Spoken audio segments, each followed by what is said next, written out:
નમસ્કાર સાથીઓ, હું રત્ના વોરા. મારા YouTube ચેનલ જાણવા જોગમાં આપ સૌનું ખૂબ ખૂબ સ્વાગત છે.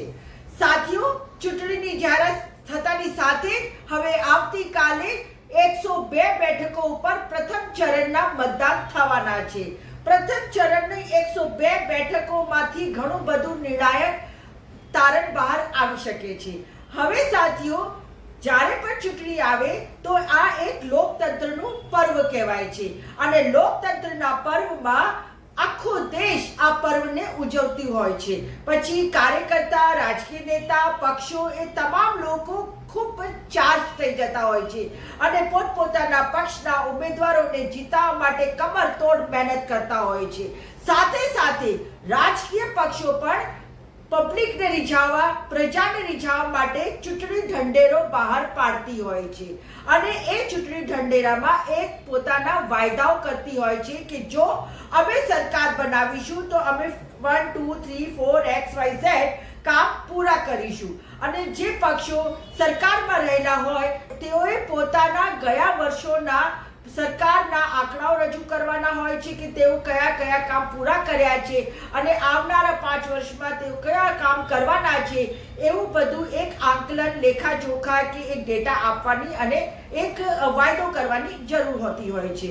તો સાથીઓ, આ ચૂંટણીમાં ભાજપે પોતાનું સંકલ્પ પત્ર મૂક્યું છે, જ્યારે કે કોંગ્રેસે પોતાનું ન્યાય પત્ર મૂક્યું છે.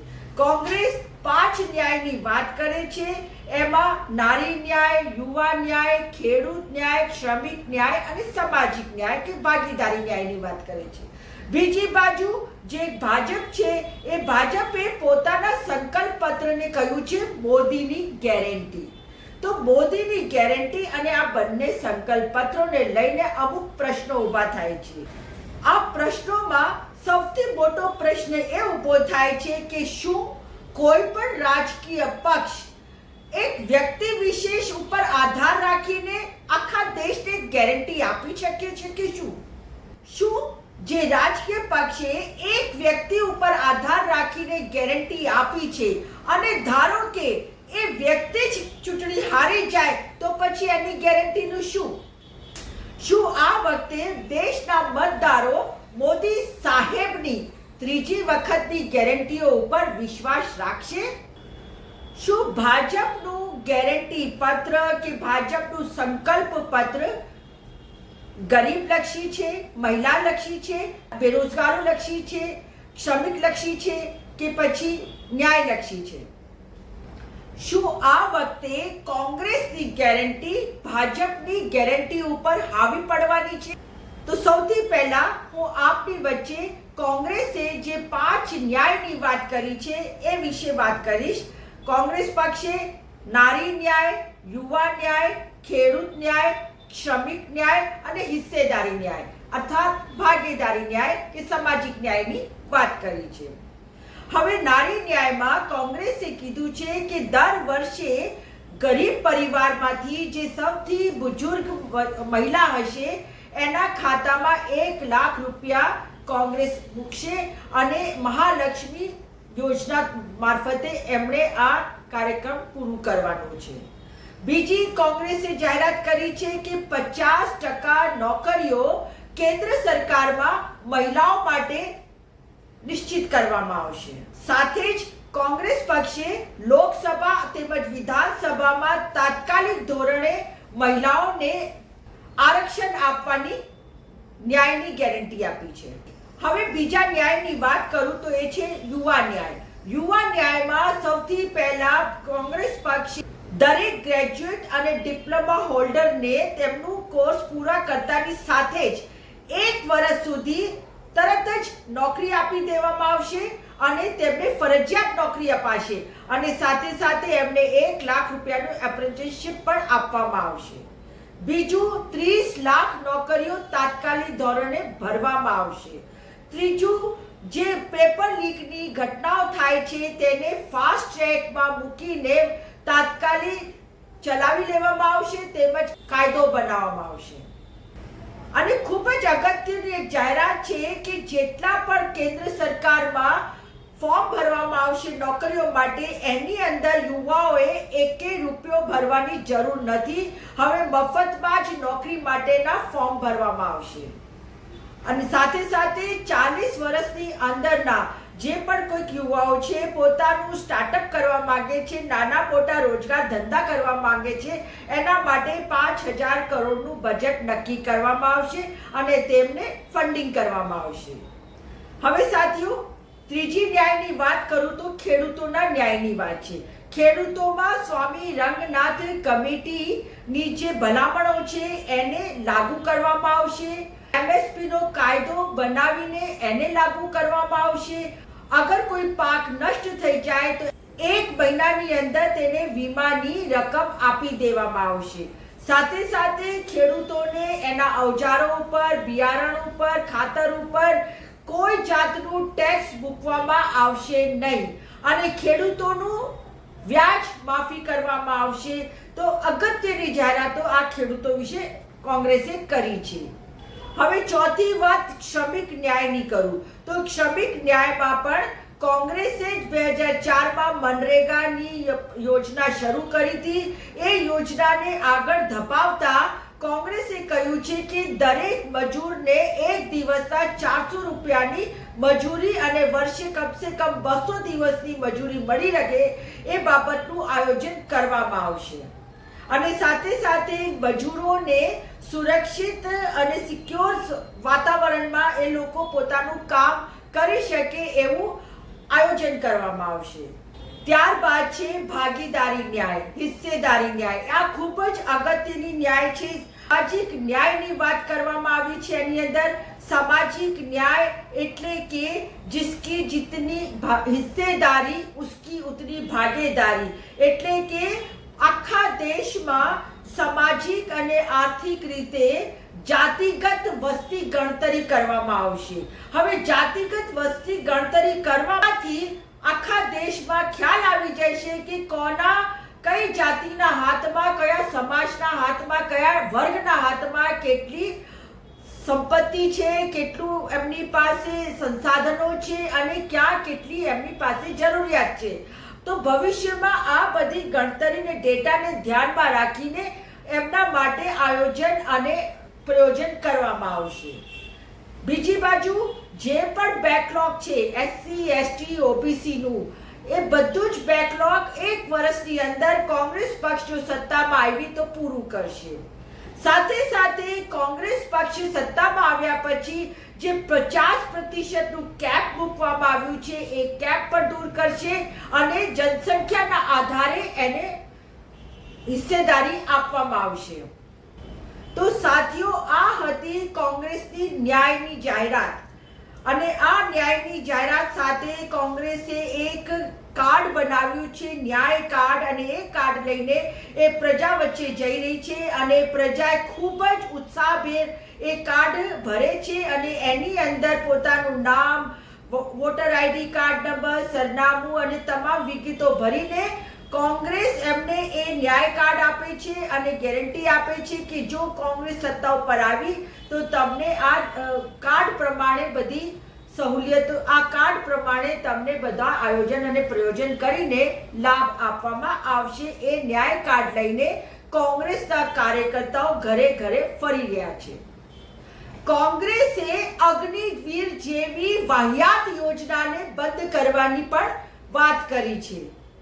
હવે બીજી બાજુ હું ભાજપની વાત કરું તો ભાજપે જે પોતાનો સંકલ્પ પત્ર બનાવ્યો છે, કહેવાતો સંકલ્પ પત્ર, કારણ કે આ સંકલ્પો તેમણે 2014માં પણ કર્યા હતા અને 2019માં પણ કર્યા હતા. હવે એમના સંકલ્પ પત્રમાં તેઓ કહે છે કે મોદીની ગેરંટી. અરે ભાઈ, અગર મોદી જ પોતે ના રહ્યા તો પછી ગેરંટી કેવી રીતે પૂરી કરશે? અને હું તો કહું છું, મોદીએ પોતાની પત્નીની ગેરંટી પૂરી ના કરી તો પછી પ્રજાની ગેરંટી કેવી રીતે પૂરી કરશે? મોદીએ તો 2 કરોડ નોકરીઓ આપવાની ગેરંટી આપી હતી, એ પૂરી ના કરી તો હવે આગળ શું ગેરંટી પૂરી કરશે?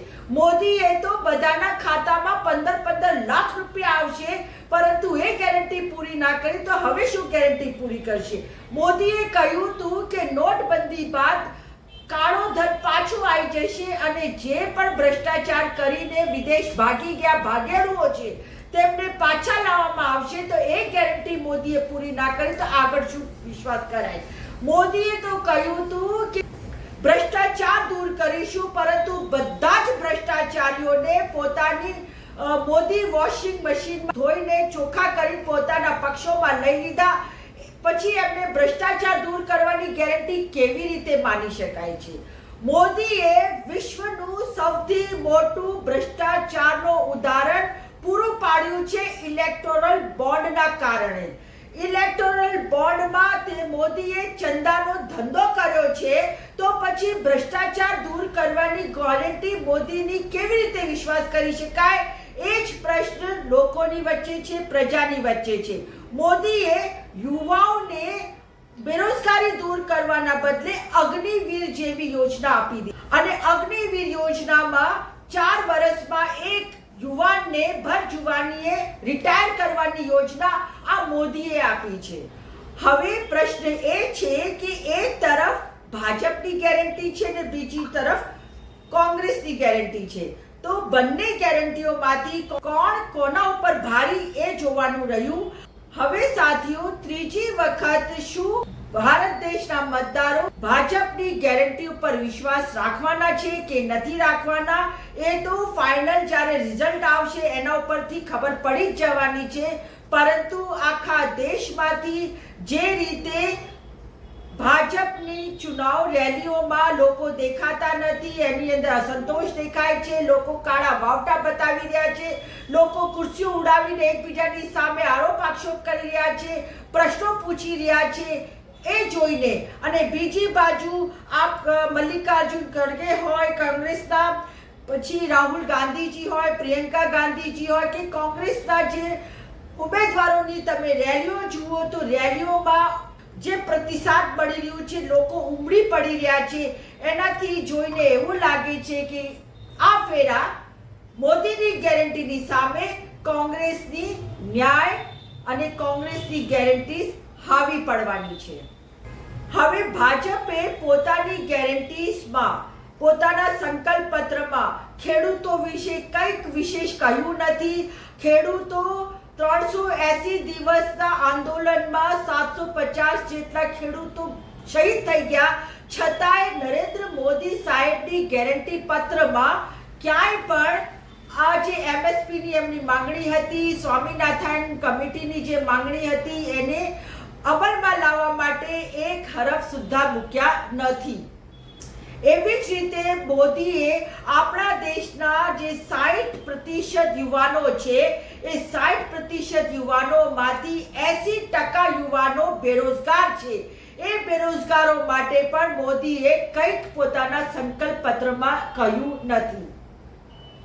બીજી બાજુ ઓલ્ડ પેન્શન સ્કીમ માટે કોંગ્રેસ કટિબદ્ધ છે, પરંતુ ઓલ્ડ પેન્શન સ્કીમ મોદી નથી લાવવાના એ જાહેર થઈ જાય છે, કારણ કે તેનો પણ ઉલ્લેખ તેમના સંકલ્પ પત્રમાં ક્યાંય દેખાતું નથી. હવે મોદીની ગેરંટીનું જે સંકલ્પ પત્ર છે એ જોઈને લાગે છે મોદી સાહેબે જે અપર મિડલ ક્લાસ છે કે હાયર ક્લાસ છે કે કોર્પોરેટ સેક્ટર છે, એમને ધ્યાનમાં રાખીને જ આ સંકલ્પ પત્ર બનાવ્યું છે કે ગેરંટી બનાવી છે. એની અંદર તેઓ કહે છે કે અમે વંદે ભારત ચલાવીશું, ઇન્ટરનેશનલ એરપોર્ટ સ્થાપિત કરીશું, સ્પેસ ઉપર જઈશું, એવી મોટી મોટી સુફિયાણી વાતો કરે છે. 3 કરોડ લોકોને ઘર આપીશું. હજી 2022 સુધી એમણે કહ્યું હતું કે બધા દેશના ઘર વિહોણા લોકોને ઘર મળી જશે. એ ઘર આપવાની તો વાત દૂર રહી, હવે 2047 સુધીમાં લઈ ગયા કે અમે 3 કરોડ લોકોને ઘર આપીશું. પણ મારું તો એ કહેવું છે કે મોદી સાહેબ 2024માં પણ તમે આવવાના છો કે નહીં, એની શું ગેરંટી છે? તો સાથીઓ, આજના આ વિડીયોમાં હું મારી વાત અહીંયા જ પૂરી કરું છું. હવે જોવાનું એ જ છે કે ભાજપની કે કોંગ્રેસની કોની ગેરંટી કોના ઉપર ભારી, એ આપણે 4 જૂન જ્યારે ચૂંટણીનું રિઝલ્ટ આવશે ત્યારે જોવાશે. આજે હું મારી વાત અહીંયા સમાપ્ત કરું છું. ફરી મળીશ એક નવા વિચાર સાથે, એક નવી વાત સાથે. ત્યાં સુધી જો આપને મારો આ વિડીયો પસંદ આવ્યો હોય તો મારા YouTube ચેનલ જાણવા જોગને સબસ્ક્રાઇબ કરશો, વધારેમાં વધારે શેર કરશો, લાઈક કરશો અને સાથે સાથે આપ મને ફેસબુક, ઇન્સ્ટા અને એક્સ ઉપર પણ ફોલો કરી શકો છો. નમસ્કાર.